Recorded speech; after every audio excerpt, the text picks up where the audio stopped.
All right, so I'm going to come right out the gate with a two-part question. Great. A big element of both Cabin in the Woods and Bad Times at the El Royale is this notion of voyeurism or surveillance. Yep. So A, is this movie set in the Cabin in the Woods universe? And B, you've been really sort of exploring that idea since even before like Edward Snowden made that part of the cultural consciousness in a bigger way. What is it about that idea of surveillance that really sort of, that interests you as a storyteller? Yeah, and it's not even in just those two. Like, you could argue The Martian is basically just surveillance all the time, too. Yeah. Just a different tone. I don't know is the answer. Clearly, there's something that speaks to me about voyeurism. And I suspect part of it is a love of cinema. When you break it down, cinema is a very voyeuristic art form. You are watching as a viewer. And certainly that was on my mind when I was making Bad Times, sort of how the cinematic experience reflects what these people were going through in 1960s. Is it the Cabin universe? It is not the Cabin universe. Okay. All right. The hotel in the movie is on this state line with each half being in a different state, and it seems like the characters sort of share that division as well, presenting themselves one way and actually being another way. Which came first for you in this story? Was it the characters or the setting? It was the characters. With me, it's always the characters. I always start there. And this came from a place of my love of crime thrillers and wanting to work with a big ensemble cast. I just started writing roles. Who would be fun to have in this lobby? Who's checking into this hotel? And I sort of came up with a vacuum cleaner salesman, a priest, a lounge singer, a cop, like an a old mysterious joke person. almost. There was a little bit where we just start in those places and then slowly start pulling the rug out from under both the characters and the audience. Cool. We spoke a little last night about how you like to make movies that work better on multiple viewings, and I'm wondering if that's something you're really cognizant about in the writing process, or is that something you sort of come to later on? Are you able to sort of layer in those thematic things during production, or is that all in the outlining and the writing stage? Yeah, it's very organic. I'm constantly thinking of it throughout. But even as a writer, if I find myself getting bored, if I find myself not wanting to go write that scene, it's usually a sign that there's something wrong. It's usually a sign that I'm just doing the same old thing. I'm doing something we've seen before, or I'm not being true to the characters. So even from the beginning when I'm working on the script, I'm constantly trying to put it through its paces and make sure it holds up to multiple repeat viewings. And you mentioned the 60s crime thriller. Is that the only genre of this movie, or does it sort of veer out into other territories as well? Well, that's a good question. I mean, I'd almost leave that to people like you to decide, because I don't really know. Certainly, I love movies that are not easy to classify. It's certainly a crime movie. At times, it's a comedy. At times, it becomes this sort of very tense thriller. So I don't really know. I just kind of keep myself on my toes and hope that transfers to the screen. And now that Sony is launching its separate brand of Marvel movies, has there been any conversations about maybe coming back and giving the Sinister Six another shot? Yeah, I don't know. I mean, look, people sort of know I'm very focused. Whenever I'm on a movie, I'm very focused on that movie.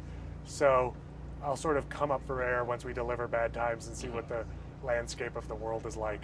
Cool. All right. Well, thanks very much. I appreciate it. Thank you so much. After that, we jumped on a ferry, headed back to shore, and I had the chance to interview 3 of the movie's stars, Jon Hamm, Dakota Johnson, and Jeff Bridges. So the El Royale resort is not what it appears to be, and it seems like your characters are all sort of hiding something as well. Was that duplicity part of what drew you guys to this movie? Yeah, part of it. It's certainly a big theme in the film, and the theme extends down to not just the characters but the way that the hotel is designed. There's 2 very decidedly different sides that each have kind of different characters in and of themselves. Different things happen on different sides of the hotel. So it was a very conscious decision by Drew to kind of make this duality bleed into all parts of the production. This movie has a really big cast, but it seems like you all get to spend a little bit of time acting opposite each other. Were there any particular pairings or configurations that struck you as memorable in the moment, or you guys thought were working really well in the moment? Anything stand out? Cynthia Erbo, who was in the movie with us, and we all got to enjoy her singing. She would burst out in song Very much so. often, and that was surprising and exciting.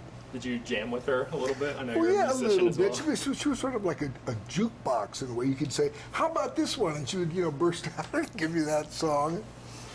But didn't quite do enough music to really satisfy. I wanted to, because I like to play. We didn't play too much together, but just hearing her sing was just remarkable. Miss Johnson, coming off of Suspiria, was it refreshing to sort of get back into like an ensemble vibe? Well, Suspiria is an ensemble vibe as well, so it was interesting to do it again. However, there's not really any men in Suspiria, so it was just a completely different. Was I not available? Was that what the problem was? Yeah.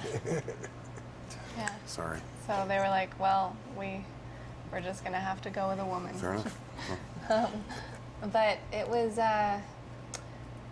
was so great to be able to kind of, we all would intertwine with each other and get a little taste of everything, and that was fun. And then also, I mean, none of us have seen the film, so I'm really anxious to see what everybody did when I wasn't there, you know? The movie looks like it really goes to some pretty wild places by the end. Do you each remember your initial reactions when you first read the script?